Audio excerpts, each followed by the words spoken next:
महाराष्ट्रातील सर्व जिल्ह्यातील ताज्या बातम्या आणि घडामोडींसाठी सबस्क्राईब करा आपल्या हक्काचे निर्भीड शोध लाईव्ह चॅनल आणि दाबा बेल आयकॉन। उरणमध्ये ऑपरेशन अभ्यास मॉक ड्रिलचे सादरीकरण करण्यात आले। 7 मे 2025 रोजीच्या मॉक ड्रिलमध्ये दुपारी 4 वाजता तहसील कार्यालय उरण, ONGC कॉलनी, ग्रुप ग्रामपंचायत Chandje, all cargo company Koproli, bulk gate company Balmer Lawrie Bhendkhal, GTPS company Bokadvira या ठिकाणी सायरन वाजवण्यात आले।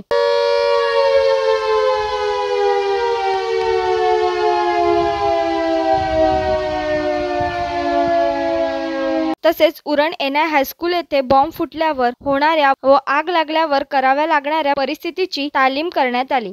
नागरिकांनी कोणती काळजी घ्यावी, स्वतःचे व इतरांचे संरक्षण कसे करावे आदी बाबींवर मॉक ड्रिल सादर करण्यात आले। यावेळी पोलीस प्रशासन, अग्निशामक दल, नागरिक संरक्षण दल, उरण आरोग्य विभाग, आपदा विभाग आदीचे अधिकारी, जवान व कर्मचारी उपस्थित होते। तसेच उरण तहसीलदार उद्धव कदम, उरण वरिष्ठ पोलीस निरीक्षक राजेंद्र मिसाळ, खासदार धैर्यशील पाटील, आमदार महेश बालदी, आमदार प्रशांत ठाकूर, नागरिक संरक्षण दलचे मनोहर म्हात्रे आदी सुरक्षा विभागाचे अधिकारी, कर्मचारी व उरणचे नागरिक उपस्थित होते। तसेच रात्री 8 वाजता ब्लॅकआउटसाठी उरणमध्ये विद्युत पुरवठा खंडित करण्यात आले। या ब्लॅकआउटसाठी उरणच्या नागरिकांसह सर्व कंपनी चालकांनी सुद्धा प्रतिसाद दिला।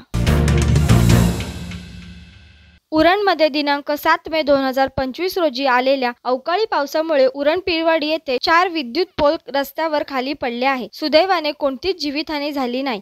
या घटनेची माहिती मिळताच संबंधित अधिकारी उपस्थित झाले आहे व रस्त्यावर पोल पडल्याने बंद झालेला मार्ग मोकळा करण्यासाठी काम चालू आहे।